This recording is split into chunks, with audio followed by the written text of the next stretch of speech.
This just in. You actually don't know what anyone is thinking, feeling, or why they do anything that they do. Today's top story, POV. What is it? Who's telling the story and what do they know? While point of view might feel like it puts you in a box, when you understand the rules of point of view, or sometimes we say POV, it's gonna bring a lot of power to your writing.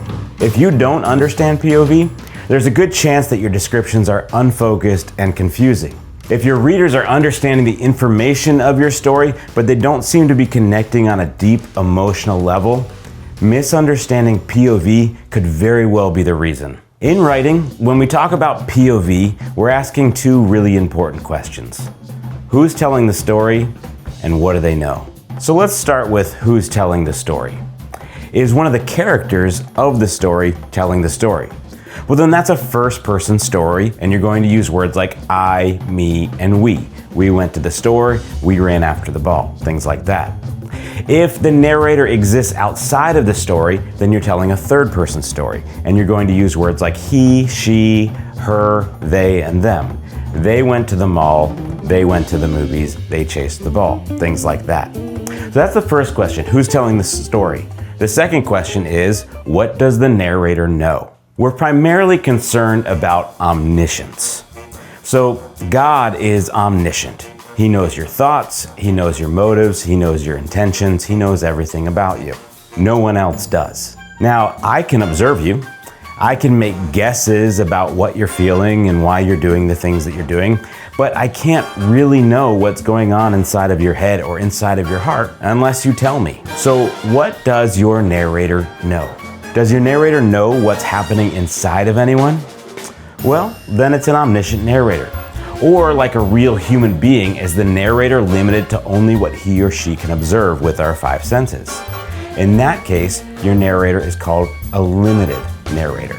There's also another option, which is a semi-omniscient narrator. This is when the narrator has access to only one character's thoughts, feelings, motives, and intentions, but every other character has to be observed just like a regular human would do. When we put these two things together, we have a variety of options that present themselves. You could use a first-person limited POV. That means that your narrator is part of the story. They are a character in the story that's being told, so they're using words like I, me, and we, and they don't know anybody else's thoughts and feelings except for their own. This is a great POV because this is a lot like real life. This is how we all experience the world. I go around, I know my own thoughts, I know my own intentions, but I really can't do anything but guess how anybody else feels or what they're trying to accomplish. Another option is a third-person limited POV.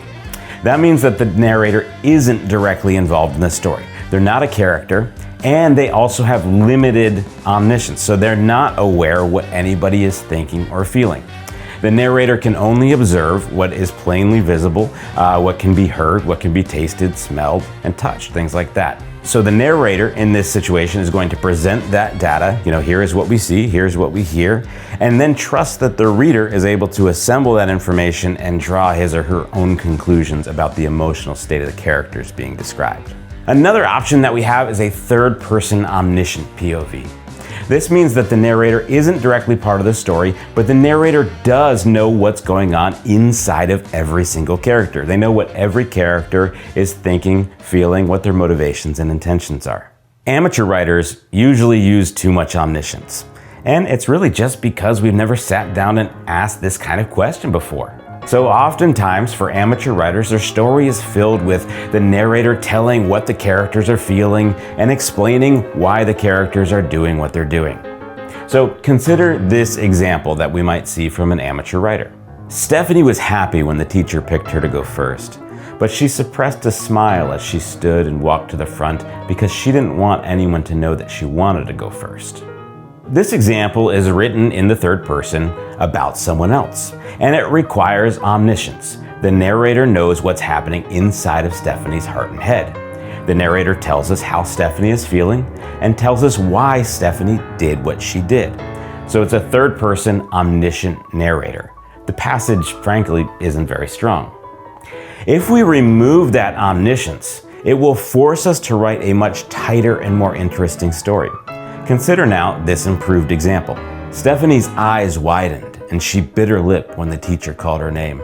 As she stood, a smirk appeared at the corner of her mouth, but she covered it with her hand and her eyes tracked the ground as she walked to the front.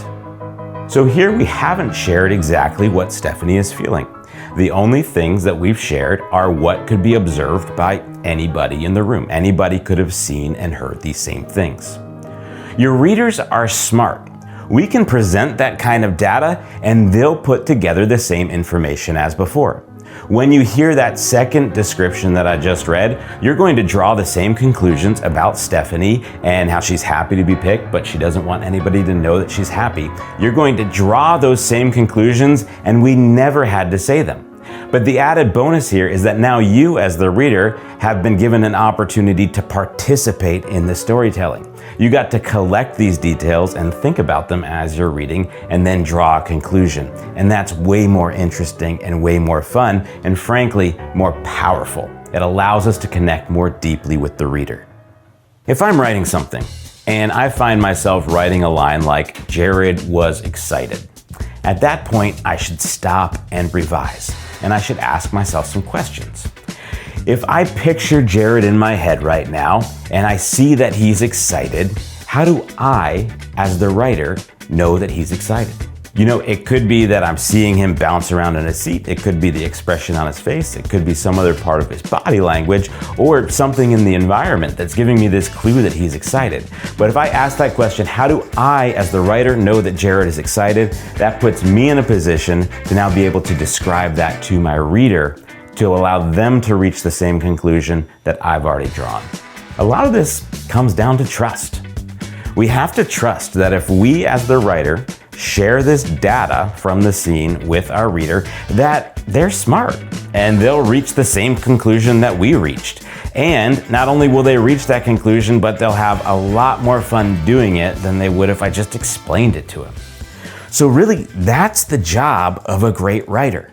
When you sit down to write, ask yourself what kind of narrator you want to use. What makes sense for your story? Is it a first person or a third person narrator? How much is the narrator allowed to know?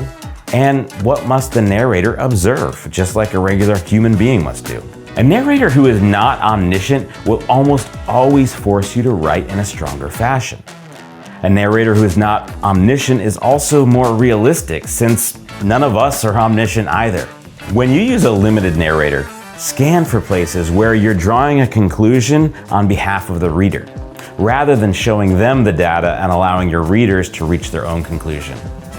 Where do you say how someone felt, or why they did something, or what they knew? When you find those places, imagine that scene in your head. What are you observing that led you to draw that conclusion? What can you see? What can you hear? What can you smell, or taste, or touch? That's the kind of thing that you want to share with your reader. Let them observe the same things that you're observing, and then trust your reader to draw his own conclusions about the emotional state of your characters.